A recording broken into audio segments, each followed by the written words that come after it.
Alaikum sama gars, j'espère que vous allez bien. Yaay Mimi Touré nee na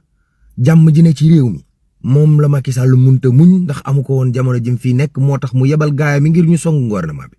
Nee na 100 jours yi fi président Bassirou Diomaye Diakhar Faye def dal na xelam kontaan na ci te di ko ñaan mu taxaw ci conseil supérieur de la magistrature bi mu am ci taxawaay bu am solo. Mansour Faye ñu ne ko Mansour Faye mam Mimi Touré ne Mansour Faye ban mérite la am bu dut man goro Macky Sall la ah question.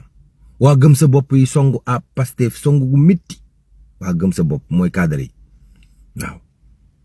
waa Pastef yi tontu coowal politique bàyyi Doudou Wade bu parti démocratique sénégalais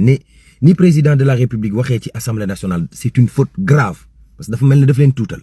assemblée nationale googu Ayib Daffé Abdou Mbow président assemblée nationale ak yenn ci député yi ñu ngaa tëju di waxtaan ngir xool déclaration de politique générale boobu nuñ koy amalee nu mu gën a gaawee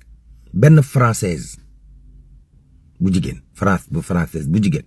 moom la ñu jàpp fii ci aéroport AIBD mu yor 40 kilogrammes drogue bu weex bi di ko trafiqué lu war a tolloog 3 milliards jëm kaw jàpp nañ ko. ubbi dëkk coow la ca 100 000 logements ya Lac Rose gendarmerie mujj ñëw taxaw ndax nit ñi lànk rek na duñu génn waaw. Guirassy signé na mbir yoo xam ne carrière jàngalekat yi dañ koy gën a ñoŋal. ba ab enseignant yëpp def applaudissé waaw université Cheikh Anta Diop bu Dakar étudiants yi démb dañ doon def concert casserole ndax dañu jàpp ne